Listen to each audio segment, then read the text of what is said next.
Hello जे aspirants.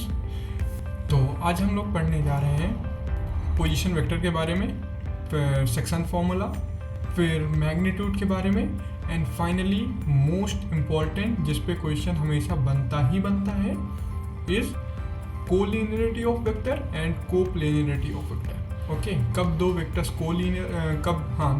Collinear होते हैं और कब तीन वेक्टर्स कोप्लेनर होते हैं, उनकी कंडीशंस आज हम लोग देखेंगे। राइट, मोस्ट इम्पॉर्टेंट टॉपिक, ठीक, इस पे क्वेश्चन हमेशा आता है, एक क्वेश्चन हमेशा आता है इस टॉपिक पे। ओके, सो ध्यान से पढ़ना आज के सेशन को। So let's start.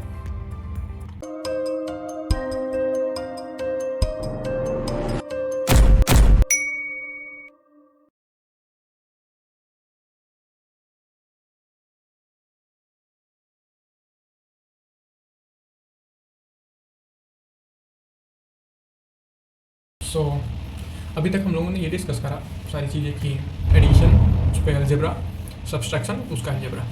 Okay, now we are going. अच्छा, मैं कुछ वहाँ पे लास्ट में आई थिंक एक पैरेललोग्राम लॉ और ट्रायंगुलर लॉ मैंने बताया, उस पर एक इनइक्वालिटी याद रखना, उसको बोलते हैं ट्रायंगुलर इनइक्वालिटी। जो भी नोट्स होगी हम लोग इसको ऐसे बनाएंगे, तो इसको बोलते हैं ट्रायंगुलर इनइक्वालिटी। क्या होती है?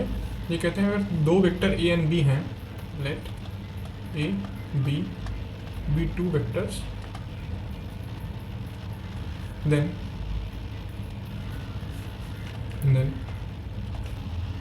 first thing, mod a plus b is less than or equal to, this is vector mod a plus mod b, and this is greater than or equal to mod a minus mod b. Okay, and second is mod a minus b is less than or equal to mod a plus mod b. Okay, ये दो चीज़ें याद रखना। This is called triangular inequality. Now one more question, important question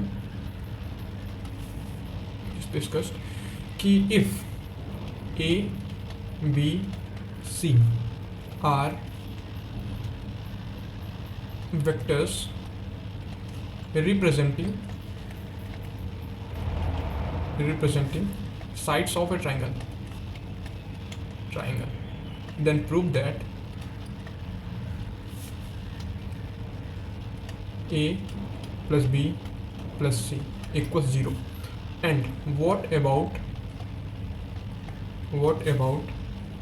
converse? तो पहले तो proof कर लेते हैं, ये बहुत इजी है, इस वजह से मैं इंपॉर्टेंट बोल रहा हूँ बिकॉज इसमें ये कन्वर्स पार्ट है, ये थोड़ा अच्छा है। तो एक ट्रायंगल है जिसमें ये रिप्रेजेंट कर रहा है ए, ये रिप्रेजेंट कर रहा है बी डायरेक्शन और सेम डायरेक्शन में है, एंड दिस रिप्रेजेंट द सी। तो हम जानते हैं बाई ट्रायंगल लॉ क्या हो जाएगा, अगर मैं इसको ए, इसको बोल दूँ बी, इसको बोल दूँ सी, तो मेरे पास जो ए सी वेक्टर है वो क्या बन जाएगा, A B plus B C, इसका पहला इसका लास्ट, इसका पहला इसका लास्ट बन जाता है। ए बी वेक्टर मेरे पास क्या है, ए वेक्टर, और बी सी वेक्टर क्या है, बी वेक्टर। राइट, तो ए सी वेक्टर मेरे पास क्या आ गया, ए सी वेक्टर आ गया A plus B. Right, and A C vector अगर मैं बोलूँ यहाँ से इस फिगर से देखूँ ए सी वेक्टर, तो ए सी वेक्टर ये है, ए से लेके सी पे जाने वाला, राइट, इस डायरेक्शन में, बट सी उसी का अपोजिट दे रखा है ये, तो मैं यहाँ पे लिख सकता हूँ कि A C vector is actually minus C. Is it fine? Because C की डायरेक्शन ये है और ए सी की डायरेक्शन क्या है, ये है, this is A C, this direction, and this is direction of C vector. Okay, so I can write here minus C vector A plus B, and this implies, इसको इधर भेज दिया, 0 is equal to A plus B plus C. Now converse, क्या अगर तीन vectors का sum 0 आ रहा है तो ज़रूरी है कि वो हमेशा एक ट्रायंगल को ही रिप्रेजेंट करेंगे? So no, not true. कैसे? अगर मैं वेक्टर ले लूँ 2i प्लस जे ये मैं आपको बताऊंगा 3D में आई और जे और के रिप्रेजेंट करता, आई रिप्रेजेंट करता है एक्स एक्सिस, जे रिप्रेजेंट करता है वाई एक्सिस। तो this is a vector form, right. Minus I plus J minus I 0 है। अब देखो इसका रिप्रेजेंटेशन देखो, 2i प्लस जे, ये वेक्टर बन गया मेरे पास यहाँ से लेके ये इस डायरेक्शन में, दिस इज 2, 1। दूसरा वेक्टर बन गया माइनस आई प्लस जे, ये vector, this is -1, -1, right. And तीसरा वेक्टर बन गया मेरे पास माइनस का आई, मतलब दिस -1, 0। ये 3 वेक्टर हैं, ट्रायंगल नहीं रिप्रेजेंट कर रहे हैं, even though there sum is 0, fine. तो इसका मतलब है कि अगर ट्रायंगल वो साइड्स रिप्रेजेंट कर रहे हैं then their sum is 0 but not converse true. Like अगर वो इनका सम 0 है डज नॉट इम्प्लाइज कि वो एक ट्रायंगल को ही रिप्रेजेंट करेंगे, वो कोई भी ऑर्डिनरी वेक्टर या रैंडम वेक्टर्स हो सकते हैं, fine. Okay, now we are going to discuss multiplication of vectors. So multiplication of vectors. तो देखो ए वेक्टर है कोई, इसको मल्टीप्लाई करना है। अब यहाँ पे जो क्वांटिटी होगी वो या तो एक स्केलर होगी या एक वेक्टर होगी, क्योंकि हम जानते हैं जितनी भी क्वांटिटी वो 2 ही चीज़ में होती है, या तो वेक्टर होती है तो स्केलर होती है, राइट।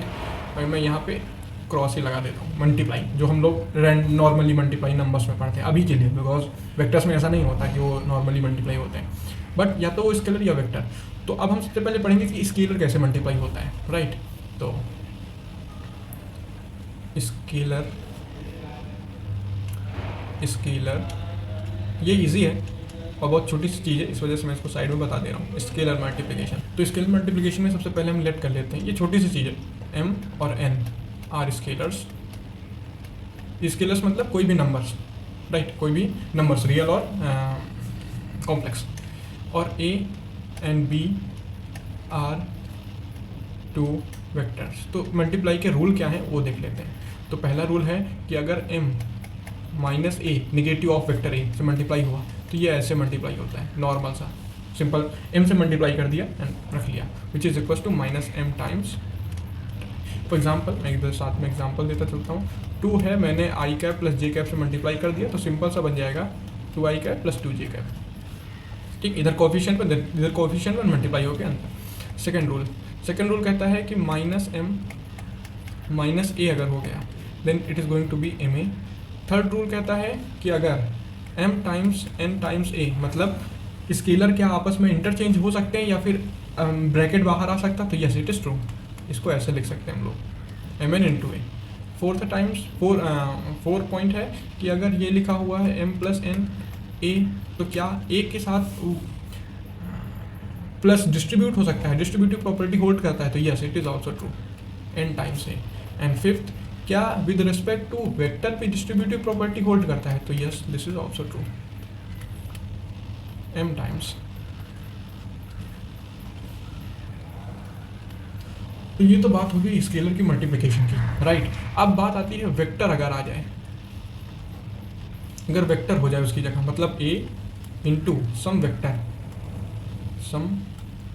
वेक्टर, तो कंडीशन आती है, या तो वो क्रॉस प्रोडक्ट होगा या फिर वो डॉट प्रोडक्ट होगा, जो हम लोग इसको अच्छे से एक चीज़ इसमें पढ़ेंगे कि क्रॉस प्रोडक्ट में कैसे रूल चलते हैं और क्या रिप्रेजेंटेशन होता है, और डॉट प्रोडक्ट में क्या रिप्रेजेंटेशन होता है, क्या रिप्रेजेंट करता है डॉट प्रोडक्ट दो वेक्टर्स का, और कैसे हम लोग कैलकुलेट करते हैं, right. Now come to position vector. अब हम लोग पोजीशन वेक्टर्स, अभी तक वेक्टर्स के बारे में हम लोग जितने भी पढ़े वो अलजेब्रा हो गया उसका, कि कैसे मल्टीप्लाई, कैसे ऐड, कैसे सब्ट्रैक्ट, क्या क्या डिफाइन होता है, कॉम्यूटेटिव कौन कौन होता है, डिस्ट्रीब्यूटिव प्रॉपर्टी कौन कौन होल्ड करता है, सब हमने देख लिया। अभी तक हम लोग नॉर्मल पढ़ रहे थे, O A vector, A B vector, something like this, right, A B vector, O A vector, ऐसे। अब हम देखेंगे कि इसको कैसे रिप्रेजेंट करते हैं एक्चुअली में, ओके। सो उसके लिए पोजीशन वेक्टर क्या होता है कि अगर कोई फिक्स पॉइंट ओ है, O is a fix point, O is fix point, ठीक। And P is any point in the plane. अब दिस इज 2D प्लेन, जो आपको व्हाइट बोर्ड दिख रहा है, this is a 2D plane. तो यहाँ पे मैंने कोई पॉइंट P मान लिया, ठीक। अब एक वेक्टर O से P को मिला दें, okay, this vector is called position vector, this vector is called position vector of P with respect to O, then OP is called position vector of P। P का position vector है with respect to O। मतलब अगर मुझे कभी भी position vector लिखना है किसी भी वेक्टर का, तो उसका दो चीज़ है कि किसका लिखना है और किसके रिस्पेक्ट में लिखना है। यहाँ पे अगर मेरा हो गया AB, then this is going to be a position vector of B with respect to A, fine. But यहाँ पे जो अभी हम लोग पढ़ेंगे, इसमें सब में हम लोग position vector for any point P हम लोग विद रिस्पेक्ट टू ओरिजिन ही लेंगे, ओके। तो ये बात को थोड़ा ध्यान रखना, ओके, ठीक। लेट्स से रिप्रेजेंट कर रहे हैं R से, R वेक्टर, तो R वेक्टर क्या बन जाएगा मेरा, OP वेक्टर। एक बात, अब अगर इतना आ गया है तो हम लोग AB वेक्टर को कैसे रिप्रेजेंट करते हैं। मान लो अब इन टर्म्स ऑफ, अब जैसे AB वेक्टर है ना, this is a position vector of B with respect to A, but अगर हमको इसको रिप्रेजेंट करना है विद रिस्पेक्ट टू ओरिजिन, तो मैं ये बना दिया मैंने एक OB वेक्टर, ये बना दिया मैंने एक OA वेक्टर, राइट। अब ट्रायंगुलर लॉ लगा दो इसमें, बाई ट्रायंगुलर लॉ। क्या हो जाएगा ट्रायंगुलर लॉ से, दो वेक्टर्स देखो जो सेम डायरेक्शन में हो, तो एक OA दूसरा AB, OA plus AB equals OB vector के, इसका पहला दूसरे का लास्ट, ठीक। ओके, मुझे AB को रिप्रेजेंट करना था, मेरा बन जाएगा AB वेक्टर इक्वल्स OB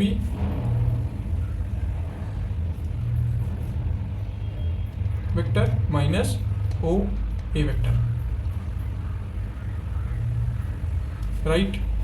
मतलब क्या है, अगर मुझे किसी भी वेक्टर का रिप्रेजेंटेशन चाहिए, A B वेक्टर का रिप्रेजेंटेशन, तो मैं लास्ट वाले को पकड़ूंगा, उसको लिख दूंगा OB माइनस पहले वाले को पकड़ूंगा, उससे माइनस कर दूंगा OA। ओरिजिन के रिस्पेक्ट में मुझे किसी भी वेक्टर का रिप्रेजेंटेशन मिल गया, बोलो हाँ, अरे बोलो हाँ, ठीक। अब हम लोग 2D और 3D में रिप्रेजेंटेशन देखेंगे, क्योंकि हमको पोजीशन वेक्टर निकालना पता चल गया है कि ओरिजिन से किसी भी वेक्टर का पोजीशन वेक्टर निकालना है, तो बस वहाँ से एक लाइन ड्रॉ कर दो, उसका डायरेक्शन बना दो, वेव वेक्टर आ गया। या किसी भी वेक्टर का आपको position vector with respect to निकालना है ओरिजिन, देन वी डू। अब 2D में कैसे रिप्रेजेंट करते हैं, तो इन 2D मान लो कोई भी वेक्टर, लेट्स से A, कोई भी कोऑर्डिनेट A, B है।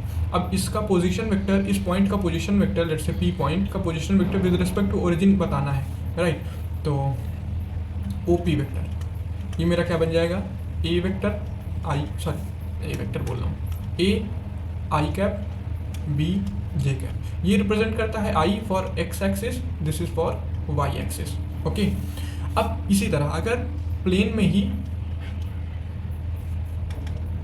में ही कोई वेक्टर नॉर्मल दे रखा है कि ये वेक्टर है, let's say this one AC vector, A का कोऑर्डिनेट है A1 A2 और C का कोऑर्डिनेट है C1 C2, देन इसको कैसे रिप्रेजेंट करेंगे, ये वेक्टर कैसे लिखा जाएगा 2D में।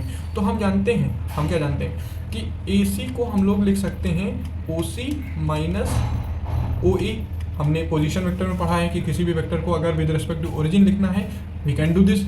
सो OC क्या है, O यहाँ से हम जानते हैं कि किसी भी पोजीशन वेक्टर को लिखना हो तो बस उसका कोऑर्डिनेट पता हो, तो क्या बन जाएगा C1 I cap C2 J cap.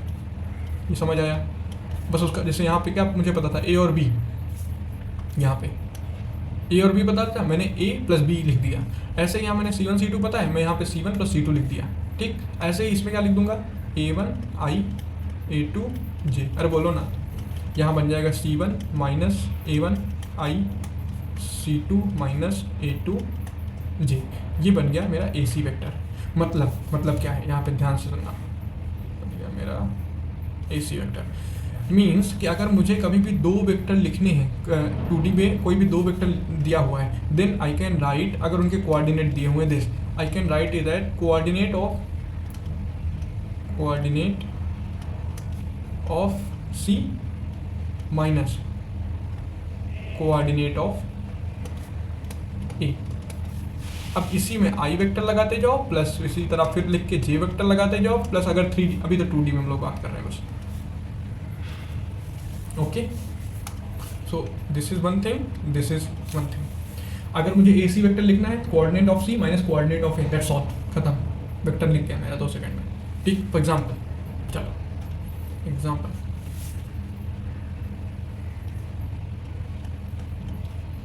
ये मुझे एक वेक्टर दे रखा है 2D में जिसका कोऑर्डिनेट है 1, -1 एंड 3, -4।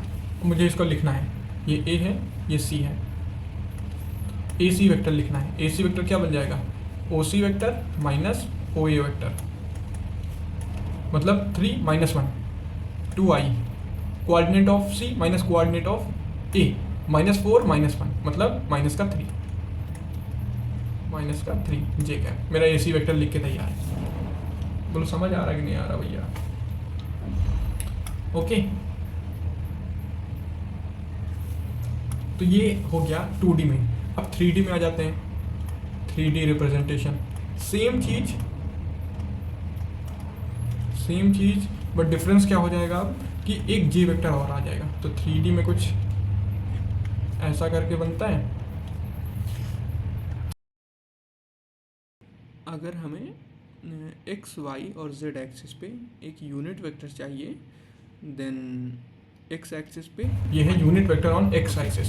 यूनिट वेक्टर मैंने बताया था जिसका मैग्नीट्यूड 1 होता है। मैं मैग्नीट्यूड बताऊंगा आगे कैसे मैग्नीट्यूड निकालते हैं, कोफिशिएंट का स्क्वायर करके रूट। ठीक, ऐसे ही unit vector on y axis j cap. कभी आपसे पूछा जाए कि unit vector on x axis i cap, unit vector on y axis j cap, ऐसे ही unit vector on z axis k cap, right. अब रिप्रेजेंटेशन क्या है, कोई भी जैसे मान लो 3D में कहीं भी ये लिखा हुआ है A B C, ये पॉइंट कोई P था। अब यहाँ से ओरिजिन से मैंने एक लाइन ड्रॉ करी, P का पोजीशन वेक्टर ऑफ P। दूसरी चीज विद रिस्पेक्ट टू किसके, विद रिस्पेक्ट टू ओरिजिन, क्या बन जाएगा, सिर्फ coordinates A I B J and C के। ऐसे ही अगर कोई भी वेक्टर हमको दे रखा है, लेट्स से हमको इसी कहीं पे भी ये एक वेक्टर दे रखा है A जिसका नाम था A1 A2 A3, इसके कोऑर्डिनेट थे। दूसरा B वहाँ पे मैंने C लिया था एक ने, यहाँ भी C लेता हूँ, C1 C2 C3, ये इसके कोऑर्डिनेट हो गए। तो AC को कैसे रिप्रेजेंट कर देंगे, coordinate of C minus coordinate of A, मतलब C1 minus A1 I cap, C2 minus A2 J cap and C3 minus A3 K cap. ये हो गया representation in 3D। Representation in 3D जैसे वहाँ पे हुआ था, कोऑर्डिनेट्स को जस्ट माइनस कर दो, ये रहा।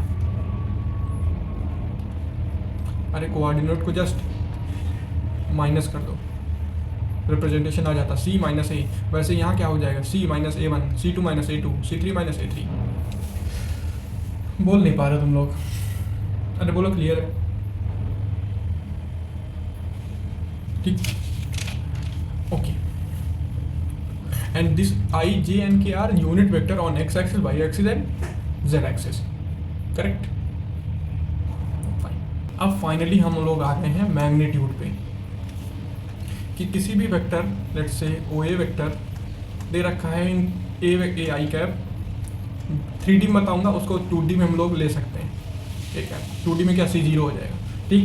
देन मैग्नीट्यूड ऑफ OA निकलता है बहुत सुंदर A स्क्वायर B स्क्वायर और C स्क्वायर, खत्म। अरे खत्म, A square plus B square plus C square, उस पर रूट लगा दो, ये आ गया। अब ऐसे ही बस मुझे वेक्टर पता होना चाहिए। ये तो हो गया यूनिट, ये हो गया पोजीशन वेक्टर के लिए। अगर मुझे ए बी भी पता है, ए बी कैसे निकलता है, position vector of B minus position vector of A, अगर ये पता है तो इसका भी मैग्नीट्यूड सिंपल वैसे ही निकलेगा जैसे यूनिट वेक्टर का निकला है, जो भी ए बी के डायरेक्शन ए बी के कोऑर्डिनेट्स होंगे।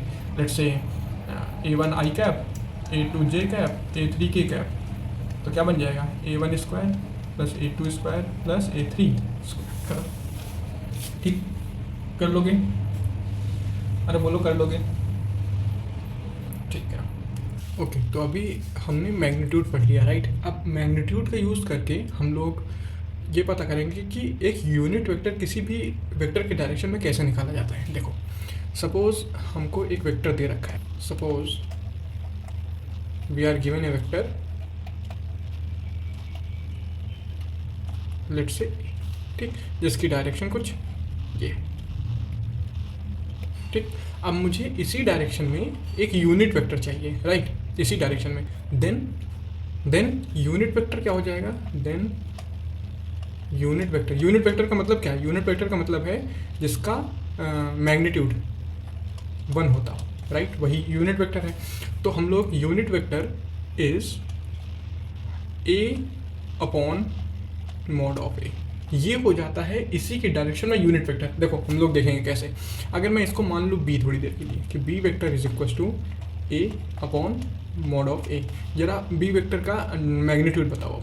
तो B वेक्टर का मैग्नीट्यूड क्या हो जाएगा? Mod of A upon mod of A this. अब मॉड ऑफ A एक नंबर है, मॉड ऑफ A एक नंबर है, तो ये आ जाएगा बाहर मॉड से। तो अंदर क्या बचा? ऊपर मॉड A और नीचे 1, मॉड ए कैंसिल, आंसर आ गया 1। मतलब जो B वेक्टर है उसका मॉडुलस कितना है? 1। This implies A upon mod A का मॉडुलस क्या है? 1, ठीक। This implies this is unit vector, ठीक। अब दूसरी चीज़, पहले तो ये समझ आ गया कि A अपॉन मॉड A जो है ये यूनिट वेक्टर है, vector A upon mod A, ठीक ना। अब डायरेक्शन क्या होगी? तो हम जानते हैं कि अगर जो A की डायरेक्शन होती है वही MA की डायरेक्शन होती है, मतलब कोई भी एक नंबर A से मल्टीप्लाई कर दो, उसकी डायरेक्शन नहीं बदलेगी, उसकी डायरेक्शन नहीं बदलेगी। तो अब उस M की जगह मैंने ले लिया 1 अपॉन मॉड A, ये भी तो एक नंबर है, 1 अपॉन मॉड A भी एक नंबर है, तो क्या बन गया मेरे पास? 1 upon mod A into A, मतलब ये क्या हो गया? A upon mod A। तो इसका मतलब जो A की डायरेक्शन होगी, मैंने क्या पढ़ा, जो A की डायरेक्शन वही MA की डायरेक्शन, मतलब M की जगह अगर ये ले लिया तो जो A की डायरेक्शन वही इस पूरे चीज़ की डायरेक्शन, राइट। इसका मतलब A अपॉन मॉड A, मतलब A जब मैं बोलता हूँ उसका मतलब vector A upon mod A, इसकी डायरेक्शन क्या? जो A की डायरेक्शन। तो मुझे क्या मिला? मुझे एक ऐसा वेक्टर मिल गया है, दिस वन, ठीक। मुझे एक ऐसा वेक्टर मिल गया है जिसकी डायरेक्शन A की डायरेक्शन है and this is unit vector. ये बात क्लियर है? दो चीज़ें, जिसकी डायरेक्शन A की डायरेक्शन यूनिट वेक्टर, मतलब अगर मुझे कभी भी कोई बोलेगा कि कोई एक वेक्टर है, इसके डायरेक्शन में एक यूनिट वेक्टर बताओ, मैं उसका मॉडुलस निकाल लूँगा, उसको अपॉन में रख दूंगा, डिनोमिनेटर में रख दूंगा, बोल दूंगा ये होगा। फॉर एग्जाम्पल अगर मुझसे कोई बोले कि मैंने एक वेक्टर दिया है I प्लस J, इसके डायरेक्शन में एक यूनिट वेक्टर बताओ, तो मैं सबसे पहले इसको लेट कर लूँगा ए वेक्टर का मॉड निकाल लूँगा। क्या होता है मॉड? अभी बताया गया। इसका कोएफिशिएंट 1 स्क्वायर, इसका कोएफिशिएंट 1 स्क्वायर, कितना बन गया? √2। तो बी वेक्टर क्या बन जाएगा मेरे पास? ए, मतलब I plus J upon mod A √2। ये एक ऐसा वेक्टर होगा जिसकी डायरेक्शन ए की डायरेक्शन होगी और एक यूनिट वेक्टर होगा। समझ आ गया? यूनिट वेक्टर निकालना। ओके, इसका यूज़ होगा आगे, बहुत अच्छा यूज़ होगा इसका। कोलिनियर वेक्टर्स, कोलिनियर वेक्टर्स क्या होते हैं, या इन्हीं को पैरेलल वेक्टर बोलते हैं, पैरेलल वेक्टर्स, ठीक। तो अगर डेफिनेशन क्या है इसके पहले तो डेफिनेशन देख लेते हैं, फिर कंडीशन देखते हैं कैसे हम लोग निकालते हैं कोलिनियर वेक्टर होंगे या नहीं होंगे। ओके, तो डेफिनेशन है, let A and B are 2 vectors, then A and B are collinear if there exist and K such that K exist and K मतलब K एक रियल नंबर होना चाहिए, रियल नंबर, ठीक, real number such that A को हम लोग कुछ K times B के फॉर्म में लिख पाएँ। Okay, for example if I said कि 2i plus J and 4i plus 2j क्या आपस में पैरेलल होंगे? तो yes, see this can be written as 2 times this, तो के क्या बन गया 2। इसका मतलब अगर एक वेक्टर दूसरे का के टाइम्स लिख सकते हैं, ठीक। या इसी को बोल दो कि I can write this as half times, इसको हटा दो यहाँ से, तो I can write this equals to half times, correct. तो के यहाँ पे हाफ बन गया।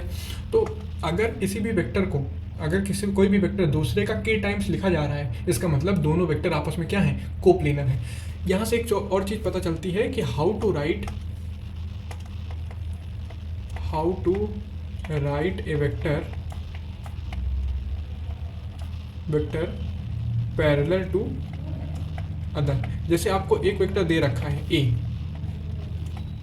अब बोला गया कि दूसरा इसी के कोलिनियर या फिर पैरेलल वेक्टर बताओ, तो आप बोल दो कि दूसरा वेक्टर बी जो होगा वो कोलिनियर होगा, जिसकी फॉर्म ये होगी। मतलब अगर हमसे बोलूँ मैं 2i प्लस जे से जितने भी कोलिनियर वेक्टर हों या पैरेलल वेक्टर हों वो सारे बताओ, तो मैं कह दूंगा कोई भी के मल्टीप्लाई कर लो यहाँ पे। मतलब जैसे के मैं मल्टीप्लाई कर सकता हूँ हाफ, के मैं मल्टीप्लाई कर सकता हूँ 2, के मैंने मल्टीप्लाई कर दिया -2, के मैंने मल्टीप्लाई कर दिया 1, ठीक, के मैंने मल्टीप्लाई कर दिया 0।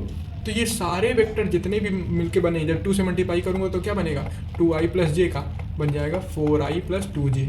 मैं जब -2 मल्टीप्लाई करूँगा तो क्या बनेगा -4i माइनस 2j। तो ये सारे वेक्टर जितने भी आपको दिख रहे हैं कि इसे मल्टीप्लाई करने के बाद ये सारे ए के पैरेलल होंगे, मतलब 2i प्लस जे के पैरेलल होंगे। ये चीज़ समझ आती है। तो कभी भी आपको किसी के पैरेलल वेक्टर लिखना हो तो बस के से मल्टीप्लाई कर दो, खत्म काम, ठीक। और अच्छा तरीका क्या है, सबसे अच्छा तरीका क्या है, सबसे पहले उसके अलॉन्ग एक यूनिट वेक्टर निकालना मैंने बताया कि how to find a unit vector. I think बताया या नहीं बताया, मैग्नीट्यूड वाले में बताया, ठीक। तो सबसे पहले अगर इसके अलॉन्ग एक यूनिट वेक्टर पता हो, यूनिट वेक्टर क्या होगा, ए कैप क्या होगा, A vector upon mod of A vector. अब ये भी इसी के पैरेलल होगा। अब कोई भी वेक्टर लिखना हो तो यहाँ पे इसको हटा दो, ये वेक्टर हटा दो, यहाँ पे लगा दो यूनिट। मतलब B vector can be written as K times A cap, और एक्चुअली यहाँ पे के जो होगा ना वो होगा मॉड ऑफ बी। कैलकुलेट करके देख लो, दोनों तरफ मॉड ले लो, mod B is equal to K times A cap unit है, इसका वन हो जाएगा। अरे ये चीज़ यूनिट वेक्टर है, यूनिट वेक्टर का मॉड कितना होता है 1, ठीक। तो के कितना बन गया, मॉड ऑफ बी। मतलब और अच्छी फॉर्म, जनरल फॉर्म, इसको लिख लेना कहीं पे, जनरल फॉर्म। अगर मुझे ए वेक्टर गिवन है और मुझे उसी के पैरेलल एक वेक्टर लिखना है बी, तो मैं लिखूंगा B is equal to mod of B into A cap. बोलो क्लियर है? इतना समझ आ गया कि कोई भी किसी भी वेक्टर के पैरेलल वेक्टर लिखना हो तो उसका mod into A cap, that's all, ठीक।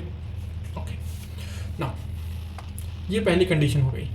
अब आते हैं कि कंडीशन क्या होती है, हाउ टू इवैल्यूएट कि दो वेक्टर्स आपस में कोप्लेनर है, कोलिनियर है कि नहीं। तो पहली कंडीशन दिखा दो, के टाइम्स है। कंडीशन 2 के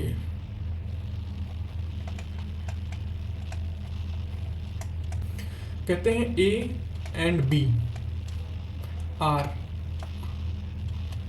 collinear if and only if there exist x and y not 0 such that xa plus yb is 0। अब यहाँ नॉट 0 का मतलब है कि ऐसा ना हो, 0,0 टाइप से ना बने। मतलब ये हो सकता है 0,1 या 1,0 या सम अल्फ़ा, 0 या 0,अल्फ़ा। अल्फ़ा एक नॉन ज़ीरो नंबर है। जैसे ये मैं बोल रहा हूँ x और y की वैल्यूज़, ठीक है, सारी x और y की वैल्यूज हैं। तो ये ना होने पाए, मतलब ऐसा ना हो कि x भी 0 हो गया y भी 0 हो गया, वो कंडीशन ना हो। अगर तो इसका मतलब क्या है, इसका मतलब है कि a और b कोलिनियर होंगे अगर ऐसा x और y एग्जिस्ट करता है such that xa plus y भी 0 हो जाए। मतलब अगर आपको दिखाना है कि a b कोलिनियर है तो आप दिखा दो एक x और एक y एग्जिस्ट करता है such that xa plus y भी 0 होता है। ये सबसे अच्छा तरीका है एक a और b को कोलिनियर दिखाने का, वो condition definition a is k times b, that's all.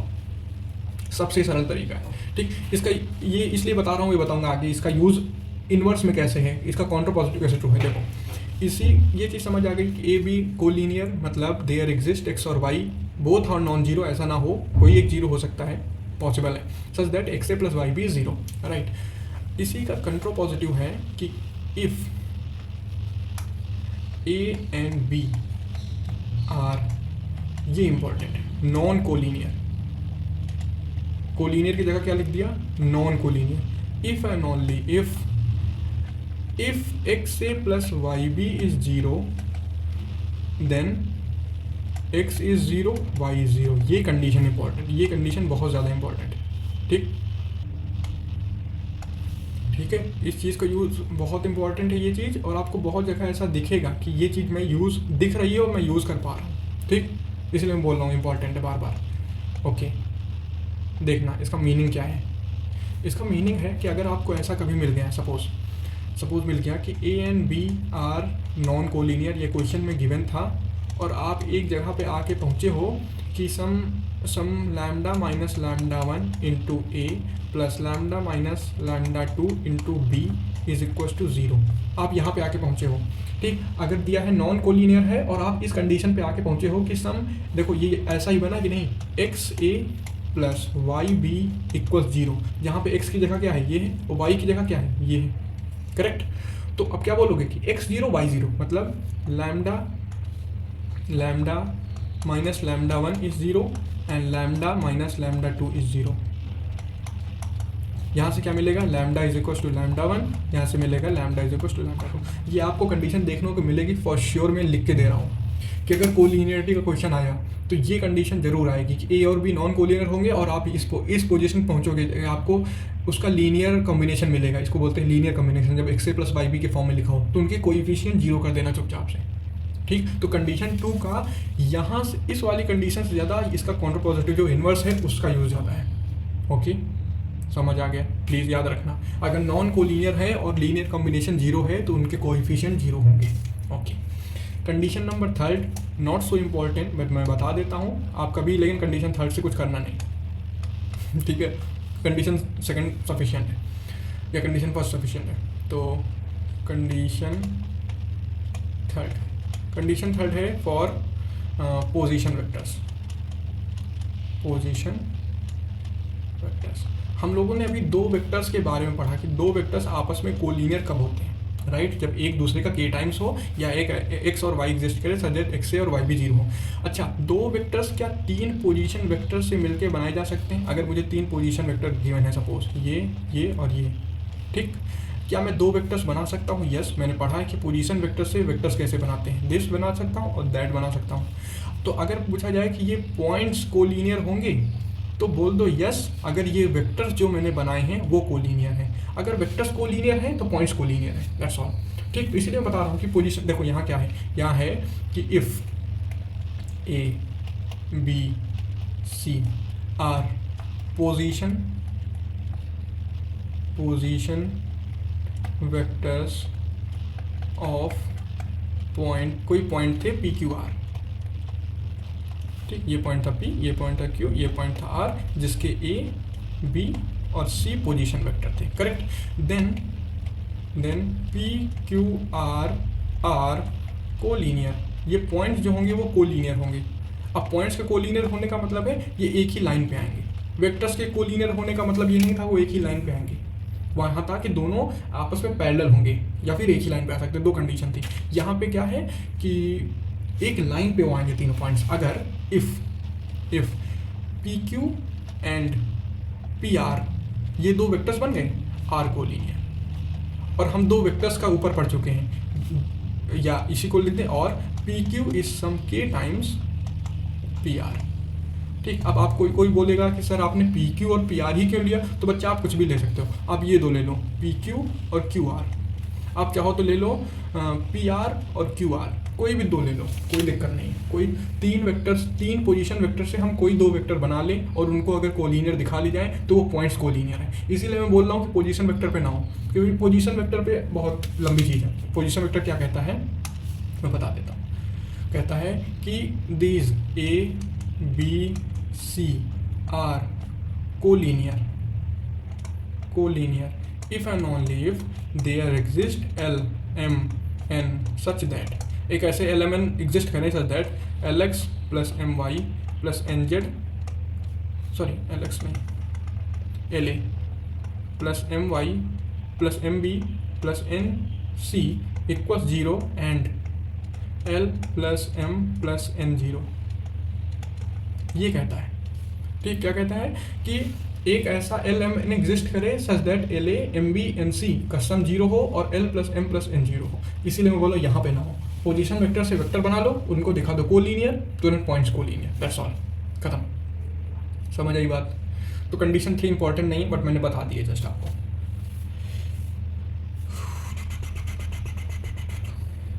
ठीक, तो ये रहा कोलिनियरिटी का पॉइंट, कोलिनियरिटी कॉन्सेप्ट, जिसमें इम्पॉर्टेंट मैंने ये बताया है आपको, ये जो ग्रीन कलर से है कि नॉन कोलिनियर पे हम लोग कंडीशन यूज़ करेंगे X is equal to A, Y is equal to 0। A किसने लिखा है? 0। ठीक,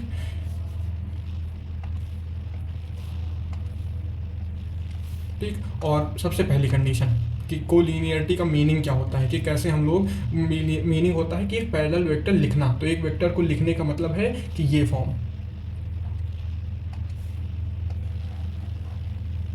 कि अगर b is equal to mod b into A, ठीक, या b is equal to some k times into A cap, जहाँ पे ए कैप क्या होगा? A upon vector A upon mod of A. ठीक, तो अगर ए वेक्टर के पैरेलल वेक्टर लिखना है तो always k times A cap, where A cap is vector A upon mod of A. Clear है? अरे बोलो क्लियर है? ओके, याद रखना ये सब आगे यूज़ आएगा, बहुत यूज़ आएगा। ठीक है, चलिए जी, तो कुछ क्वेश्चन कर लेते हैं।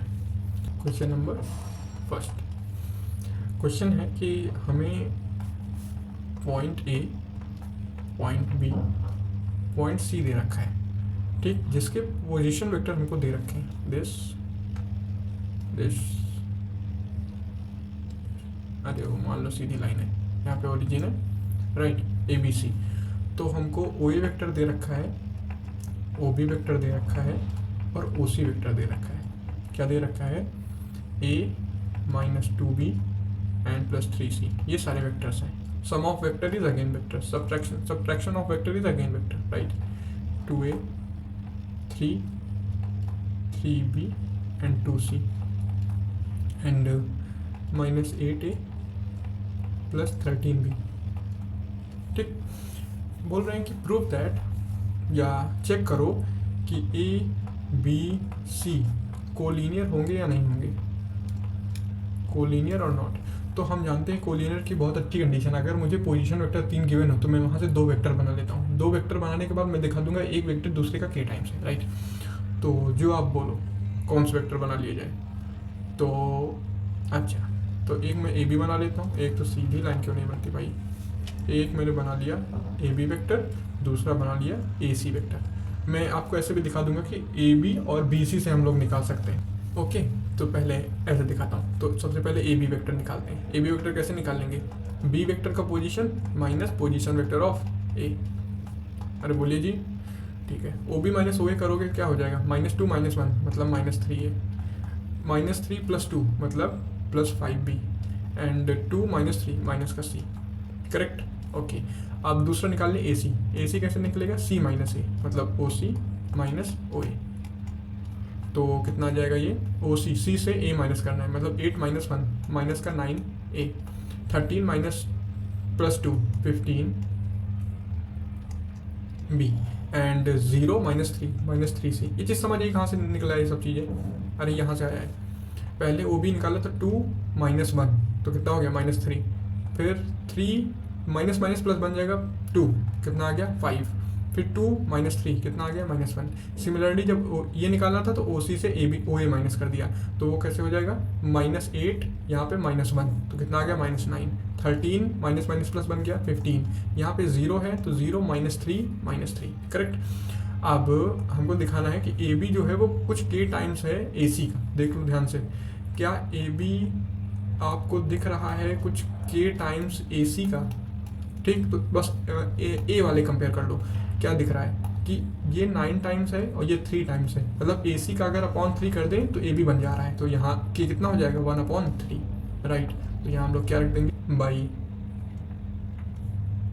By taking k is equal to 1/3। हमको क्या मिलेगा कि ए बी वेक्टर जो है वेक्टर है वो 1/3 टाइम्स है ए सी वेक्टर। ये चीज़ समझ आ रही कि नहीं आ रही है? 1/3 टाइम्स कैसे? इसका 1/3 करो, बन गया। इसका 1/3 करो, 5 हो गया। इसका 1/3 करो, -1 हो गया, करेक्ट। ओके, ये हो गई बात अगर हमने ए बी और ए सी लिया। अब कोई बोलेगा सर नहीं मैं ए बी और बी सी लूँगा, उससे दिखाओ आप। ठीक है बच्चा, उससे देख लो। तो इसको मैं इधर लिख देता हूँ। चलो सबसे पहले हम लोग निकालेंगे, ए बी तो है ही मेरे पास, दूसरा क्या बोल रहे हो, बी सी सर लेके दिखाओ। ये मैंने बना दिया, करेक्ट। अब जरा बी सी कैलकुलेट करो, क्या बन जाएगा, ओ सी माइनस ओ बी, करेक्ट। ओ सी माइनस ओ बी करो, मतलब सी से बी माइनस करना, ये तो -8 + 2 मतलब -6a, 13 - 3 10 बी, और 0 - 2 -2c, करेक्ट। अब जरा मैं ये लेके चल रहा हूँ, मैं दिखाने जा रहा हूँ ए बी और बी सी। ठीक, तो ए बी मेरे पास ये था और बी सी मेरे पास ये आया है। ठीक, तो ज़रा देख लो, क्या आपको दिख रहा है कि जो ए बी है वो कुछ के टाइम्स बन रहा है बी सी के। तो yes I can compare to, half times बन रहा है। अगर के मैं ले लूँ हाफ, जरा देखो ध्यान से, अगर मैं के ले लूँ हाफ तो क्या -6a + 10b -2c, ये बन जाएगा यही ए बी। ए बी क्या है, -3, 5 और -1, और यहाँ कितना है, इसका करो 1/2 तो बन गया -3। अगला 10 का करो 1/2 तो कितना बन गया 5। -2 का करो 1/2 कितना बन गया -1, करेक्ट। तो यहाँ की वैल्यू क्या हो गई, हाफ। ओके, अरे बोलो, ऐसे ही आप, मैंने पहले लिया था ए बी और ए सी, फिर दोबारा दिखाया ए बी और बी सी से। अब आप ट्राई करना कि अगर मैं बी सी और ए सी लेता हूँ तब क्या बनता है कि नहीं, तब भी बन जाएगा। ओके, ये रहा पहला क्वेश्चन। आते हैं सेकंड क्वेश्चन पे। क्वेश्चन नंबर 2 है कि मुझे पोजीशन वेक्टर फिर से दे रखे हैं, ओ A vector, O B vector और ओ सी वेक्टर। ओके, ओ ए दे रखा है 60i + 3j, this is 40i and -8j, and OC is AI -52j। मुझसे बोला गया find A if A B C are collinear. अगर ए बी सी कोलीनियर हो तो find करो कि ए क्या होगा, राइट। ठीक है भाई, देख लेते हैं ए क्या होगा। तो उसके लिए फिर से भाई मैं बना देता हूँ, ये ए है, ये बी है, ये सी था, ये पोजीशन वेक्टर हमको 3 गिवन थे। ठीक, मैं ए बी सी, सबसे पहले क्या काम करेंगे हम लोग, 2 वेक्टर्स बना लेंगे। तो 2 वेक्टर्स मैंने बना लिए, सपोज पहला वेक्टर ये बना दिया और दूसरा वेक्टर जो आप चाहो, चलो यही बना देते हैं बी सी। ओके, चलो ए बी निकालो जरा, क्या आ जाएगा, ओ बी माइनस ओ ए, करो माइनस, तो 40 माइनस दिस, माइनस का 20i, 8 - 3 मतलब माइनस का 11 जी, करेक्ट। दूसरा बी सी कैलकुलेट करो, बी सी क्या बन जाएगा, ओ सी माइनस ओ बी। फिर मैं कह रहा हूँ आप ए सी ले सकते हो, तब भी आंसर सेम आएगा, कोई दिक्कत नहीं होगी। ओके, ए सी लिया तो क्या बना, ए -40i एंड 52 - 8, तो उधर 2 इधर 6, 44, करेक्ट। तो क्या होना चाहिए कि अगर दोनों कोलीनियर है, ये गिवन है, अगर ए बी सी कोलीनियर है तो ए बी और बी सी आपस में कोलीनियर होंगे, तो श्योर है कि there exist a K such that A B vector is equal to K times B C vector. Okay, चलो दिस इम्प्लाइज इस ए बी क्या है, -20i -11j इक्वल्स के टाइम्स, इधर कितना है, a -40i -44j। ठीक, इधर क्या आया, इधर तो एज इट इज़ रहेगा यही 11j। इधर मैं k से मल्टीप्लाई कर दूं अंदर, तो क्या बनेगा, k times a -40i -44kj। यहाँ तक समझ आया।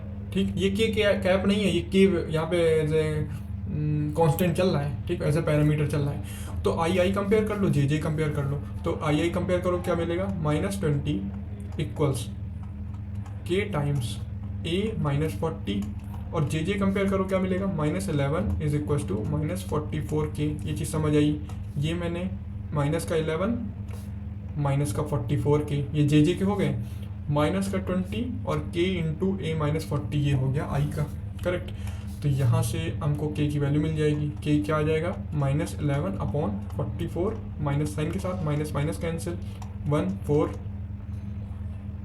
तो k की वैल्यू कितनी आ गई 1/4। यहाँ तक समझ आया। अब इस 1/4 को हमको उठा के वहाँ रख देना है, ठीक। तो जरा पुट कर दो, तो क्या बन जाएगा 20 इक्वल्स k की जगह 1/4 a माइनस 40, 4 उधर गया मल्टीप्लाई मतलब 80 is equals to a minus 40, a की वैल्यू कितनी आ गई -80 प्लस 40, तो a is equals to -80 plus 40 -40, correct. Okay, एक चीज़ और ध्यान से सुनो, इतना लंबा करने की कोई ज़रूरत नहीं, ये सब चीज़ें डायरेक्ट देखो। डायरेक्ट अगर मैं देखूं, हमको दिख रहा है कि ए बी को मुझे क्या दिखाना है, मुझे बस इतना जानना है कि ए बी के टाइम्स होगा बी सी के, राइट। ए बी जो होगा के टाइम्स होगा बी सी के। ये कर सकते हो एक मेथड, दूसरा मेथड डायरेक्ट है। यहाँ देखो, यहाँ 11 लिखा हुआ है, यहाँ जे कितना है, जे का कोएफिशिएंट कितना है -44, मतलब इसको जब मैंने 4 से मल्टीप्लाई किया तो 44 बन गया होगा, करेक्ट। ऐसे ही अगर मैं 20, अगर ये कोलिनियर हैं तो जितना इधर मल्टीप्लाई किया है ये बन गया, उतना ही इधर मल्टीप्लाई करने पे ये बन जाना चाहिए।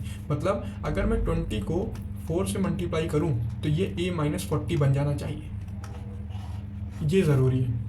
ये चीज़ समझ आई, मतलब क्या है, यहाँ देखो, अगर मैंने -11 को 4 से मल्टीप्लाई किया है, ठीक, तो ये -44 बन गया, करेक्ट। ये चीज़ समझ आ रही है जो मैं कहना चाह रहा हूँ।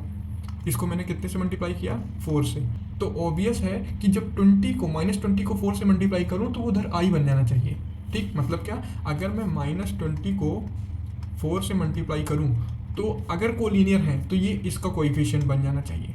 चलो देख लो, यहीं से आंसर आ गया। 80 is equals to a minus 40, इधर भेज दो, प्लस 40 इक्वल्स a की वैल्यू आ गई माइनस का 40, खत्म। समझ आई बात। मतलब ये देख लेना है कि इधर जो कोएफिशिएंट है ये, ठीक, इसको कितने से मल्टीप्लाई करा जाए ताकि ये बन जाए।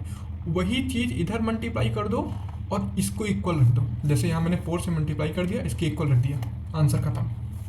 बोलो समझ आ रहा है कि नहीं आ रहा है। ये डायरेक्ट मेथड है, ओके। पैरेलल भी देख सकते हो, बट ठीक है, अभी वहाँ तक ना जाओ, डायरेक्ट ऐसा समझो, बस इतना ही बहुत अच्छा है, ओके। तो ये हो गया क्वेश्चन। अब आते हैं हम लोग कोप्लेनरिटी पे। Planarity of vectors. तो कोप्लेनरिटी ऑफ वेक्टर का मतलब क्या है कि देखो, 2 या 2 से ज़्यादा वेक्टर्स के बारे में पढ़ेंगे, ठीक। पहले तो देख लेते हैं। तो अगर कोई 2 वेक्टर या नंबर ऑफ वेक्टर्स बोल सकते हो, मैं अभी 2 वेक्टर बताऊंगा, फिर आगे 3 4 5 10 12 इन्फिनिट के लिए बताऊंगा। 2 वेक्टर्स अगर किसी एक प्लेन के पैरेलल हैं, कोई एक प्लेन था जिसके पैरेलल, अब देखो 2 वेक्टर पैरेलल नहीं है, वो प्लेन के पैरेलल है। जैसे मैं ये 2 वेक्टर बना दिया मैंने, आपको दिख रहा है या नहीं दिख रहा है, ये 2 वेक्टर्स मैंने बना दिए, ठीक। ये प्लस साइन है, ये ऐसे कर दिया, ऐसे करके ऐसे घुमा दिया, ठीक। अब एक वेक्टर ये है, दूसरा वेक्टर ये है। अब ये इस प्लेन के पैरेलल है, ठीक। इवन तो ये आपस में पैरेलल नहीं है, एक दूसरे को काट डालना है, लेकिन ये पैरेलल है इसके। इसका मतलब ये दोनों आपस में क्या हो गए, कोप्लेनर। तो कोप्लेनर वेक्टर वो होते हैं जो किसी एक प्लेन के पैरेलल हो। अब ऐसे करके घुमा के कुछ बना लो, यहाँ पर रख दो, ऐसे रख दो, वैसे रख दो, ठीक।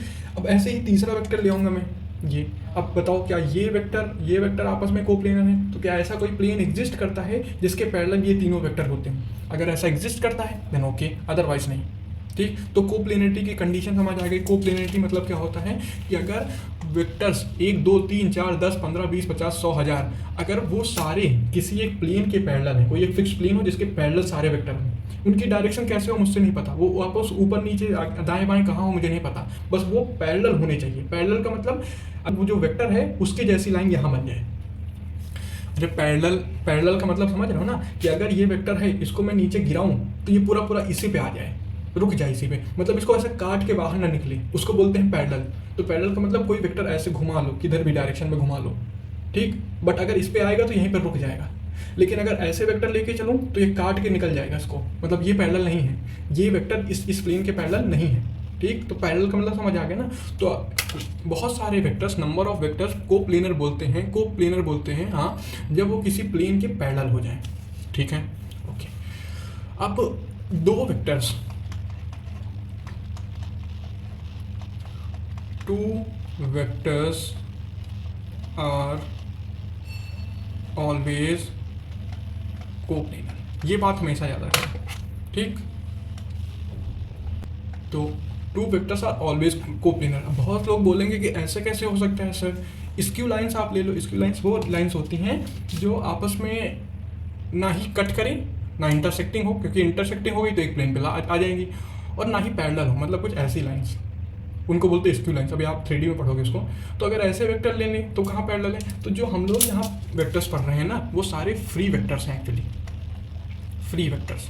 फ्री वेक्टर्स क्या होते हैं कि अगर मैं इनको एक्सटेंड करूँ पीछे, मतलब इनको एक इन्फिनिट लाइन पे दौड़ा लूँ, मतलब इनका सपोर्ट बना दूँ, इसका जो असली नेम है सपोर्ट बना दूँ, तो ये सपोर्ट कहीं जाके मिलता है, उनको बोलते हैं फ्री वेक्टर्स, ठीक। तो जो हम लोग जेईई मेंस और एडवांस और 12th क्लास में जितने भी वेक्टर्स पढ़ते हैं वो सब फ्री वेक्टर्स होते हैं। फ्री वेक्टर्स को सपोर्ट बनाने के बाद एक पॉइंट को मिलता है, ठीक। तो अगर एक पॉइंट पे दो वेक्टर मिल रहे हैं तो लिख के दे रहा हूँ, मतलब अगर वो इंटरसेक्टिंग है, अगर मैं छोटा सा एग्जांपल दूँ, अगर वो इंटरसेक्टिंग है तो हमेशा एक प्लेन एग्जिस्ट करेगा जिस पे वो लाई कर जाएंगे, करेक्ट।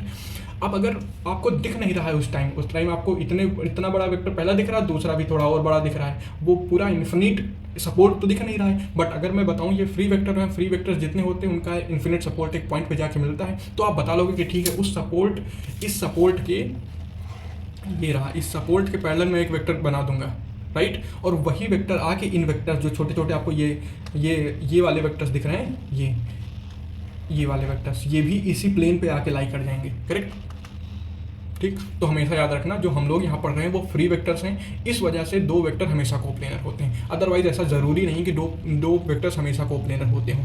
यहाँ हम लोग फ्री वेक्टर्स पढ़ रहे हैं और फ्री वेक्टर्स की कंडीशन होती है कि उनका सपोर्ट एक पॉइंट पे जाके मिलता है, इस वजह से दो वेक्टर हमेशा कोप्लेनर होते हैं, ये बात समझ आती है। लेकिन तीसरा वेक्टर कोप्लेनर नहीं होगा, ठीक। आपने 3 वेक्टर ऐसे बना दिए जो एक ही पॉइंट पे मिल रहे हैं, इवन दो ये कोप्लेनर नहीं होंगे। फॉर एग्जांपल 3D सेक्शन देख लो, 3D में x y z, क्या ये तीनों एक पॉइंट पे मिल रहे हैं, लेकिन क्या कोप्लेनर हैं? मतलब कोई ऐसा प्लेन एग्जिस्ट कर रहा है जिन पे ये हमेशा पैरेलल होते हों? कोई नहीं एग्जिस्ट कर रहा है, राइट। तो तीन वेक्टर्स हमेशा कोई ज़रूरी नहीं कोप्लेनर होते हों। उसी की कंडीशन हम लोग पढ़ेंगे कि 3 या 3 से ज़्यादा वेक्टर कब कोप्लेनर होते हैं, ठीक। मोटिवेशन समझ आ गया क्यों हम लोग ये पढ़ने जा रहे हैं। तो कंडीशन फॉर, ओके, पहले तो कंडीशन नहीं, पहले तो डिफिनीशन। तो late A and B are two non collinear vectors, then R is said to be coplanar with A and B if there exist unique x and y such that R को हम लोग लिख सकें x a plus Y B के form में। मतलब अगर R vector लिखा जा रहा है x a plus Y B के फॉर्म में, देन हम लोग बोलेंगे R a और B कोप्लेनर हो गए हैं, यस, ठीक। अच्छा, ये बात क्यों लिखी है नॉन कोलीनियर, कि ए और बी नॉन कोलीनियर हों, ऐसा क्यों लिखा हुआ है? अगर कोलीनियर हो गया तब क्या होगा? तो देखो ये भी देख लो यहाँ पे, वाई नॉन कोलीनियर क्यों लिखा हुआ है, ठीक। तो देखो अगर कोलीनियर हो गया, इफ कोलीनियर, तो लेट्स से कि A and B are collinear. अब मैंने कोलीनियर की कंडीशन क्या बताई थी?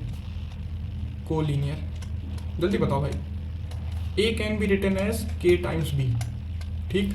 अब जरा यहाँ से आओ, R is equal to x A plus Y B से, तो ये क्या बन जाएगा, के टाइम्स बी, ए की जगह, तो X K times B plus Y B, B common ले सकते हो, एक्स के प्लस वाई टाइम्स बी। इसका मतलब ये एक नया कुछ आ गया है, इसको कुछ नाम दे दो एम, एम टाइम्स बी, ठीक। आर मतलब अब देखो क्या हुआ है, ए को मैं के टाइम्स बी लिख पा रहा हूँ, मतलब ए और बी कोलिनियर। यहाँ आर को मैं के एम टाइम्स बी लिख पा रहा हूँ, मतलब R and B are collinear, R collinear. और कोलिनियर का मतलब क्या होता है, आपस में वो पैरेलल, बोलो, अरे आपस में वो पैरेलल, मतलब आर आर ए, क्या बन रहा है यार, आर ए एंड बी, ये सारे क्या बन गए, कोलिनियर। कोलिनियर मतलब पैरेलल।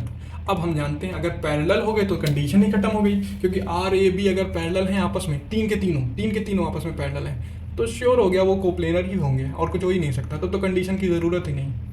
इसीलिए लिखा है पहले ही कि नॉन कोलिनियर, क्योंकि अगर कोलिनियर हो गए तो श्योर है कि आर भी आर कोप्लेनर हो जाएगा, उसमें कोई कंडीशन की ज़रूरत नहीं, कैसे भी लिखा जाए फिर वो, ठीक। ये बात समझ आ गई, क्योंकि तीन के तीनों कोलिनियर हो गए, right.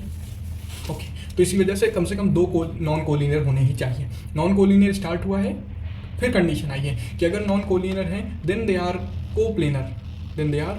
Coplanar, if this condition holds, ठीक।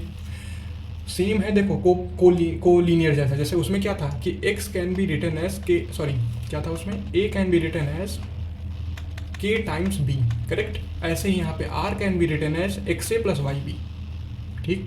ओके, अब नेक्स्ट क्या पढ़ेंगे उसी के बाद जल्दी बताओ। जैसे वहाँ पहले डेफिनेशन पढ़ी थी, फिर कंडीशन पढ़ी थी, कंडीशन क्या थी, कंडीशन नंबर 1 क्या था वहाँ पे कि अगर दो ए और बी को कोलिनियर बोलेंगे अगर देयर एग्जिस्ट एक्स और y such that which are non zero, इकट्ठा जीरो ना हो पाए, such that x A plus Y b zero हो जाए, करेक्ट, यही पढ़ा था। सेम यहाँ पे कंडीशन क्या पढ़ेंगे कि r A b are coplanar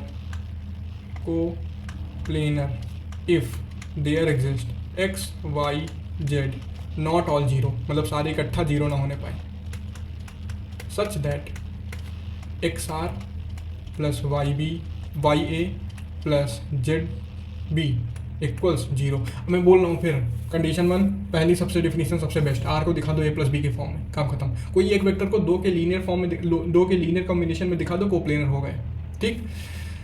ये समझ आया। इसी का उल्टा जो हम लोग इम्पोर्टेंट जानते हैं, r a and B are non coplanar if and only if, यहाँ इफ एंड ओनली इफ था, इफ एंड ओनली इफ अगर मुझे ऐसा मिला r x plus y a plus z b equal zero, तो वहाँ क्या था, एक्स जीरो होगा, वाई जीरो होगा और जेड जीरो होगा। ये हमारे लिए इंपॉर्टेंट है, जो हम जानते हैं, जो हमारे क्वेश्चन में यूज़ आएगी। अरे बोलो, नहीं बोल पा रहा हूँ। ये हमारे क्वेश्चन में यूज़ आएगी। आर ए बी नॉन कोप्लेनर, इसका मतलब अगर मुझे एक्स आर वाई बी और Z B, X R Y A और जेड बी जीरो दिखा तो उनके कोएफिशिएंट में जीरो कर दूंगा। नॉन कोप्लेनर तो कोएफिशिएंट जीरो, काम खत्म, ठीक। एंड फाइनल कंडीशन नंबर 3, वहाँ पे हम लोगों ने दो वेक्टर की नॉन लीनियरिटी, तीन की पोजीशन वेक्टर की नॉन लीनियरिटी पढ़ी थी। यहाँ पे हम लोगों ने 3 की कोप्लेनरिटी और 4 की कोप्लेनरिटी पढ़ेंगे। तो लेट फिर से भाई 4 पोजीशन वेक्टर दे रखे हैं, 3 और 4, ये ओ है। इनसे 3 वेक्टर नहीं बना पाओगे, तुम्हारी हिम्मत नहीं है। एक वेक्टर ये बना दिया, दूसरा वेक्टर ये बना दिया और तीसरा वेक्टर ये बना दिया। चलो 3 वेक्टर बना लिए, 3 वेक्टर बना लिए, अगर 3 कोप्लेनर तो 4 point coplanar.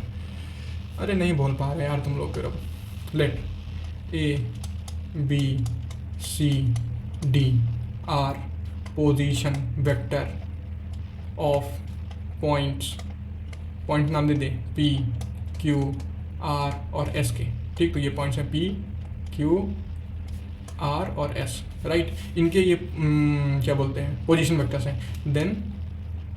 Then P Q R and S are coplanar. Coplanar का मतलब ये तीनों पॉइंट एक ही, ये चारों पॉइंट एक ही प्लेन पे लाई करेंगे। जैसे वहाँ था एक लाइन पे लाई करेंगे, वैसे वहाँ पे ये नहीं था पैरेलल होंगे, वहाँ पे था एक लाइन पे लाई करेंगे। पॉइंट्स का मतलब होता है ऐसे ही यहाँ पे ये नहीं पी क्यू आर किसी पॉइंट, क्योंकि पॉइंट पैरेलल नहीं होता किसी के, वेक्टर्स हमेशा पैरेलल होते हैं, पॉइंट तो कोई मीनिंग नहीं है ना। तो इसका मतलब पी क्यू आर एक प्लेन पे अप्लाई करेंगे। कोप्लेनर इफ हम वही तीन वेक्टर बना लेंगे P Q P R and R S. आप कोई तीन बना सकते हो, फिर मैं बोल रहा हूँ, आप चाहो तो ये तीन बना सकते हो पी क्यू पी एस और आर एस, या आप तीन बना सकते हो Q S Q R P Q, ठीक। कोई भी किसी भी डायरेक्शन में, डायरेक्शन भी नहीं पक्का है कि आप पी क्यू बनाना चाह रहे हो कि क्यू पी बनाना चाह रहे हो, जो आपका मन करे आप तीन बना लो, दिखा दो। आर कोप्लेनर, आर कोप्लेनर, ठीक। यहाँ पे एक आपके लिए ये हो गया कोप्लेनर खत्म। कोप्लेनर की जो पहली कंडीशन है उस पर आप थोड़ा ध्यान देना और आप मेरे को बताना आप इससे क्या सीखे हो। कोप्लेनर की पहली कंडीशन है कि r can be written as x A plus Y B के फॉर्म में, राइट। अब मैं इसमें हिंट दे रहा हूँ कि ट्रायंगुलर लॉ, ठीक, इसका रिप्रेजेंटेशन समझना। ट्रायंगुलर लॉ पहला हिंट। दूसरा हिंट है पैरेलल वेक्टर्स। तीसरा हिंट और मैं आपको बना के दिखा दे रहा हूँ, ये ए है और ये है बी, ठीक। आधी चीज़ें तो मैं ऐसे ही बता दे रहा हूँ। तो एक्स से क्या होगा, एक्स से होगा जो ए के पैरेलल है, मतलब कुछ ऐसा। वाई बी क्या होगा, जो वाई के पैरेलल है, कुछ ऐसा, ठीक। ये बन गया मेरा क्या, एक्स से, क्योंकि एक्स से मल्टीप्लाई कर दो तो उसी के पैरेलल वेक्टर मिल जाता है वाई बी। तो अब ट्रायंगल लॉ से सोचना कि आर वेक्टर कौन सा बनेगा, मतलब जो आर होता है ना, वो समझ पा रहे हो, कुछ ट्रायंगल का ही लाइन बन जाता है तभी वो आपस में कोप्लेनर हो पाते हैं, अदरवाइज कोप्लेनर हो ही नहीं सकते अगर वो एक ट्रायंगल फॉर्म ना कर रहे हो। तो बहुत इंपॉर्टेंट है, एक लाइन ना समझने में मज़ा आ जाती है, लगता है कि क्या चीज़ मिली है यहाँ से अगर समझने को। लेकिन अभी आपका जेईई मेन से समझने की कोशिश कम करो, प्रैक्टिस ज़्यादा, ठीक है। तो ये हो गई कोप्लेनिटी की बात। चलो नेक्स्ट है सेक्शन फॉर्मूला।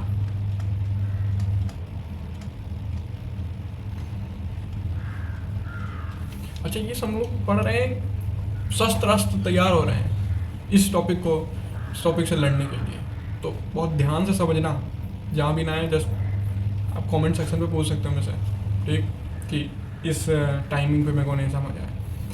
सो अभी जस्ट हम कलेक्ट कर रहे हैं चीज़ें धीरे धीरे करके, और बहुत छोटी छोटी चीज़ें हल्के में इनको ना लेना। बस जैसे मैंने अभी बताया कि किसी भी वेक्टर को कैसे रिप्रेजेंट करते हैं, अब होश में रह के पढ़ो। ये ए है, ये बी है, अगर ये ओ ए वेक्टर है, ये क्या बोलते हैं ओ बी वेक्टर, या ये ए वेक्टर है, ये बी वेक्टर है, तो इसका रिप्रेजेंटेशन क्या होगा, तो बी माइनस ए। तुरंत दिमाग में आ जाना चाहिए, क्योंकि ये हो जाएगा क्या, ओ ए बी वेक्टर हो जाएगा O B minus O A B minus. ऐसे चीज़ें देखो, यही छोटी छोटी चीज़ें ऐसे याद रखोगे ना, जब क्वेश्चन करने बैठोगे तो 2 सेकंड में क्वेश्चन सॉल्व होंगे, देर नहीं लगेगी, राइट। तो प्लीज़ हल्के में ले सिर्फ चीज़ें। सेक्शन फार्मूला, जैसे हम लोग सेक्शन फार्मूला जब हम लोग पढ़े थे coordinate geometry, I think class 10th 11th में, उसमें पढ़ा था सेक्शन फार्मूला। अगर कोई पॉइंट है, मैं तो रिकॉल करा देता हूँ। यहाँ हमको पॉइंट x1 x2 दे रखा होता है, यहाँ पे x1 y1 दे रखा होता है, x2 y2 दे रखा होता है। कहते हैं कि λ:1 रेशियो में ये डिवाइड हुआ है, देन इसका कोऑर्डिनेट क्या होगा, x और y का। तो x पढ़ा था, x2 या m और n रेशियो में डिवाइड कर रहा है, देन इसका कोऑर्डिनेट क्या, तो m into x2 plus n into x1 upon m plus n, ऐसे करके पढ़ा था। सेम चीज़ यहाँ भी है, ठीक। यहाँ पे क्या है, 2 वेक्टर्स हो जाएंगे, वही कोऑर्डिनेट की जगह 2 वेक्टर्स हो जाएंगे। तो we have 2 vectors, let's say this is origin. अब ओरिजिन, मैं ओरिजिन लिख देता हूँ, इसका मतलब ये 2D भी हो सकती है, 3D भी हो सकती है, राइट। अब यहाँ पे ये वेक्टर पहला, इसको A नाम दे दिया, इस पॉइंट को मैंने B नाम दे दिया, तो ये बन गया मेरा A vector, let's say this is B vector, okay ना। अब इनको मैं ज्वाइन कर दूँ एक लाइन से, AB वेक्टर। AB वेक्टर को कोई एक पॉइंट है, लेट्स से दिस सी, जो m/n रेशियो में इंटरनली डिवाइड कर रहा है। इंटरनली और एक्सटर्नल डिवाइड क्या होता है, आई जस्ट टेल यू। तो पहले तो इंटरनली डिवाइड का मतलब है कि जो भी वेक्टर आया है, जैसे ये पॉइंट ए था, ये पॉइंट बी था, जो पॉइंट नेक्स्ट आया है वो उन्हीं ए और बी के बीच में होना चाहिए। जो पॉइंट ए है और पॉइंट बी है, उनके बीच में कहीं वो सी होना चाहिए। और एक्सटर्नल डिवीजन का मतलब है अगर ये ए है, ये बी है, तो सी पॉइंट कहीं बाहर हो या इधर हो कहीं पे, पता नहीं दिख रहा है कि नहीं दिख रहा है, ठीक है। तो ये होता है एक्सटर्नल डिवीजन, ये होता है इंटरनल डिवीजन। इंटरनल मतलब ए और बी के बीच में कहीं सी आना, बीच में मतलब नहीं कह रहा हूँ मिडिल, मतलब मिडिल नहीं कह रहा हूँ, बीच में मतलब इन बिटवीन कहीं आना चाहिए। ऐसे ही ए और सी के बाहर जब हम लोग इस लाइन को एक्सटेंड कर दें और तब कहीं सी उसको मिलना चाहिए, उसको बोलते हैं एक्सटर्नल डिवीजन। Alright, okay. तो अभी इंटरनल डिवीजन है और m/n रेशियो में इसको डिवाइड कर रहा है। इसको मैं फिर से लिख देता हूँ, ये पॉइंट है मेरा c and this is m/n ratio. Then c का कोऑर्डिनेट कैसे होगा, तो c OC या जैसे AB और AB, तो इसको मैंने इससे ज्वाइन कर दिया।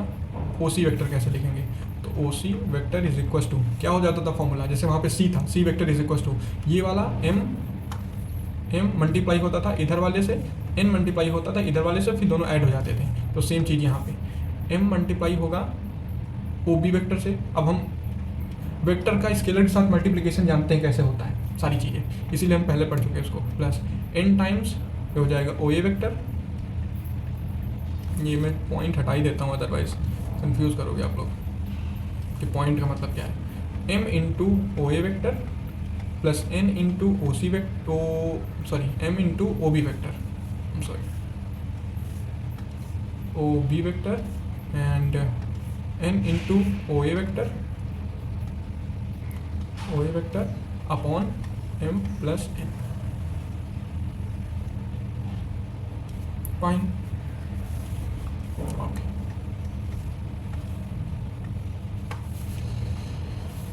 ये हो गया सेक्शन फॉर्मूला। अब OB वेक्टर कुछ भी हो सकता है। अब OB वेक्टर ऐसा हो सकता है, देखो इसी को ऐसे लिख सकते हैं, m B vector n A vector upon m plus n।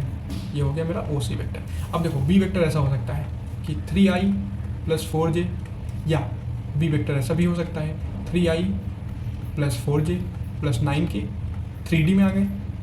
ऐसे ही A वेक्टर कैसा हो सकता है अपना i माइनस j, या फिर A वेक्टर ऐसा भी हो सकता है i minus j minus k। उसी के अकॉर्डिंग हम लोग यहाँ पुट कर लेंगे।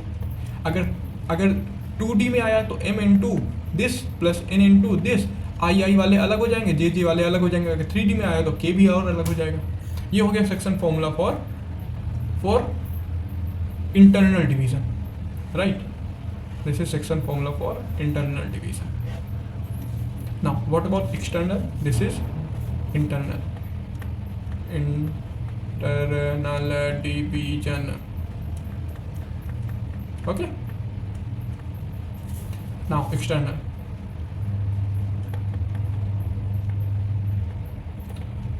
डिवीजन में क्या होगा, फिर से वही अपना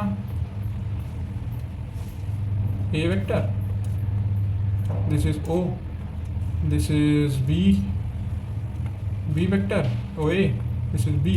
अभी जो लाइन एक्सटेंड होगी वो कहीं बाहर जा रही होगी, मैं यहीं में मान लेता हूँ, ठीक। ये हो गया मेरा C।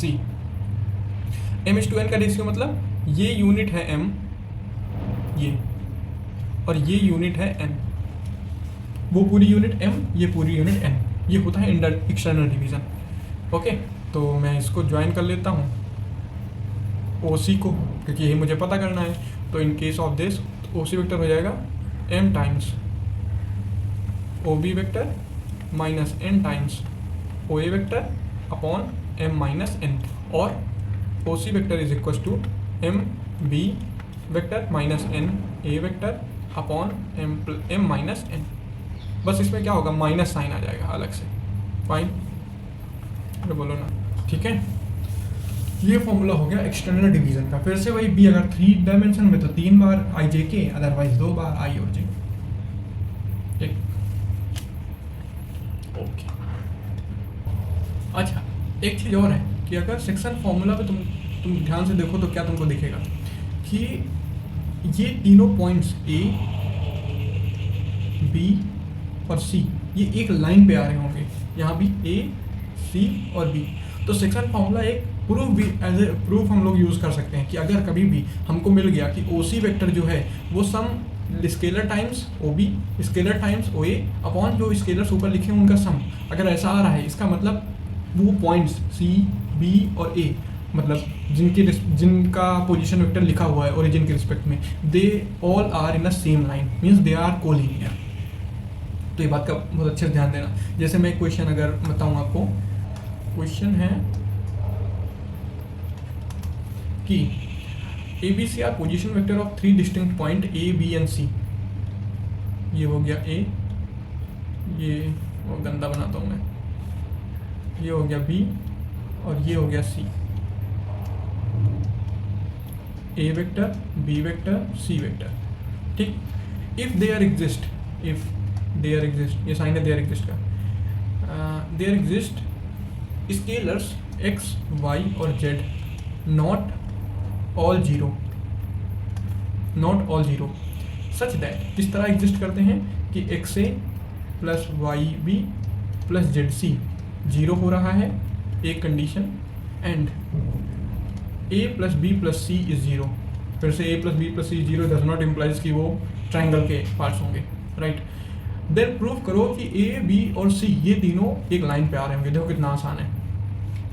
If x is not zero, because क्या दे रखा है, not all zero. Not all zero मतलब हम for the time being we just consider कि एक्स इज नॉन जीरो। ऐसे ही आप मान सकते हो y is non zero, z is non zero, जो आपका मन करे, ठीक। मैं मान के चल रहा हूँ X is non zero, then इस इक्वेशन से, इक्वेशन नंबर फर्स्ट, इसको equation number second, from first हम लोग क्या लिख सकते हैं, X A is equal to minus Y B minus Z C, ये वेक्टर्स हैं। तो A is equal to X non zero है तो उधर चला जाएगा, minus Y B minus Z C upon X. I think yes I missed one thing, I am so sorry. ये यहाँ पे इंस्टेड ऑफ दिस दे रखा है x plus y plus z is zero, okay. Then now I use x is equal to using second, a is equal to minus Y B minus Z C upon, ये कितना था, okay,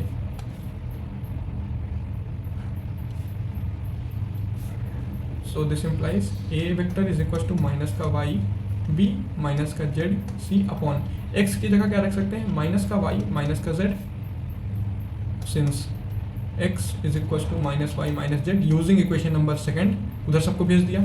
अब a vector क्या बन जाएगा मेरा, ऊपर से माइनस कॉमन, नीचे से माइनस माइनस कॉमन, तो y B plus Z C upon y plus z. देखो ये कुछ दिख रहा है सेक्शन फॉर्मूले जैसा, x y और z, y z और y z यहाँ पे, तो दिस इम्प्लाइज और दिस इम्प्लाइज कि ये तीनों एक लाइन में आ रहे हैं, a b c are collinear, बोलो हाँ, अरे बोलो हाँ। अच्छा, अगर कोई कहे कि नहीं आप तो झूठ बोल रहे हो, मैं तो y लूँगा, मैं तो y नॉन जीरो लूँगा, तो भैया ले लो y नॉन जीरो। यहाँ क्या हो जाएगा चेंज, यहाँ हो जाएगा y b, बाकी सब x a इधर आ जाएगा, फिर यहाँ से y नीचे भेज देना, तो यहाँ बन जाएगा क्या x और z और यहाँ y। अब y को उठा के रख देना, तो क्या बन जाएगा यहाँ पे बन जाएगा x, यहाँ पे बन जाएगा z, x z और नीचे बन जाएगा x और z, करके देख लेना, ठीक। तो इसीलिए ये कंडीशन दे रखी है नॉट ऑल जीरो, ताकि तुम एक को इधर रख पाओ, बाकी और सबको उधर भेज दो, ठीक। अगर आप y नॉन जीरो लेके चल रहे हो तो आपके पास कंडीशन आएगी, अगर आप y नॉन जीरो लेके चल रहे हो तो आपके पास कंडीशन आएगी कि b vector is equal to x a vector plus Z c vector upon x plus z. ये इसकी जगह पे ये चीज़ कंडीशन आ जाएगी। फिर से वही, अगर बी ए सी एक लाइन में है तो ए बी सी एक लाइन में है, सी ए बी एक लाइन में है, सब कुछ एक लाइन में है, दुनिया एक लाइन में हो गई है। अरे बोलो हाँ, ठीक है। Now come to section formula या middle point formula. Middle point कुछ अजीब जा रहा है, middle point middle point formula मतलब वही अपना वापस से ए और बी, और तीसरा पॉइंट पी या सी जो भी था, ये इसका मिडिल पॉइंट है। मिडिल पॉइंट मतलब अब 1:1 के रेशियो में डिवाइड हो रहा है, राइट। तो अब पी का कोऑर्डिनेट क्या हो जाएगा, पी का कोऑर्डिनेट ओ पी, ये हो जाएगा मेरे पास O B 1 × OB plus 1 × OA अपॉन 1+1, अरे 1:1, तो ये बन जाएगा मेरा B vector plus A vector upon 2। ये अगर बी वेक्टर है, ये इसलिए मैं बताता हूँ क्योंकि इस पर एक क्वेश्चन है 2 सेकंड में। देखो क्वेश्चन क्या है, कहते हैं कि अगर एक पैलोग्राम है, गुड, पैलोग्राम है, पैलोग्राम के, इसको मैं यहाँ पे ओ नाम दे देता हूँ, ए बी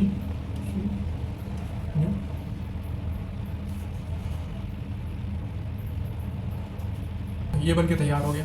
मुझे दे रखा है कि अगर ए बी सी डी ये पॉइंट है पी विच इज़ डायगोनल का इंटरसेक्शन, बोल रहे हैं कि प्रूव करो कि O A plus O B plus O C plus O D ये चीज़ होगी 4 times of O P vector की। ठीक, तो मैंने ले लिया ए वेक्टर, ये मेरा बन गया बी वेक्टर, और उसके अंदर जो है ये वाला सी वेक्टर, इसको मैंने ले लिया डी वेक्टर। ठीक, मतलब ओ A vector, O B vector, O C vector, O D vector. अब ध्यान से सुनना, अगर मैं इस ट्रायंगल में देखूं तो आप मेरे को ए सी वेक्टर बता सकते हो क्या होगा, ए से सी वेक्टर, या वो छोड़ो, आप बस ये बताओ कि आपको ये दिख रहा है ए सी लाइन ऐसे करके बनी हुई है ऑरेंज कलर की, जिसमें ये है ए वेक्टर ऐसे आया हुआ, ये है बी वेक्टर ऐसे गया, सी वेक्टर इधर गया हुआ, और हम जानते हैं जो ट्रायंगल का इंटरसेक्शन पॉइंट होता है वो मिडिल पॉइंट होता है, तो ये हो गया मेरा पी पॉइंट। तो अभी जो मिडिल फॉर्मूला बताया उसके अकॉर्डिंग ओ पी वेक्टर क्या बन जाएगा, ओ पी वेक्टर बन जाएगा मेरे पास ए प्लस सी अपॉन 2, इसी को लिख सकता हूँ A plus C is equal to 2 times O P vector. Fine, ऐसे ही दूसरी चीज़ देखो, दूसरी लाइन देखो आप, ये वाली, हाँ, ये डी है, ये है बी, और यहाँ पे है ओ, ये मैच कर रहा है, ये मैच कर रहा है, राइट। और ये इसका मिडिल पॉइंट है, ये पॉइंट, अरे दिख रहा है कि नहीं, ये लाइन, ये वाले ट्रायंगल की बात मैं कर रहा हूँ, इस वाले ट्रायंगल की, ठीक, वो पी इसका मिडिल पॉइंट है, तो पी ये हो गया। अब मैं ओ पी वेक्टर क्या, अब ये लाइन बन जाएगी ओ पी, ये पी पॉइंट, अरे ठीक, ये पी पॉइंट, तो ओ पी वेक्टर फिर से क्या बन जाएगा, O P vector is equal to इस बारी b plus d by 2, this implies b plus d equals 2 times, अरे 2 times OP. This is my first equation, this is my second equation. Now add these equations, adding first and जल्दी adding first and second, A plus C plus B plus D बराबर 4 times OP, और A plus B plus D क्या थे, OC plus AC, OC OB OC OD, proved। तो इसमें देखो section formula simple से use हुआ है, और आपको वो वेक्टर्स कैसे निकालने हैं वो बताना चाहिए, यूनिट वेक्टर खत्म क्वेश्चन। इसी में बोल रहा हूँ कि एक चीज़ इंपॉर्टेंट है जो हम लोग पढ़ रहे हैं, हल्के में ना लेना बच्चे को। ओके,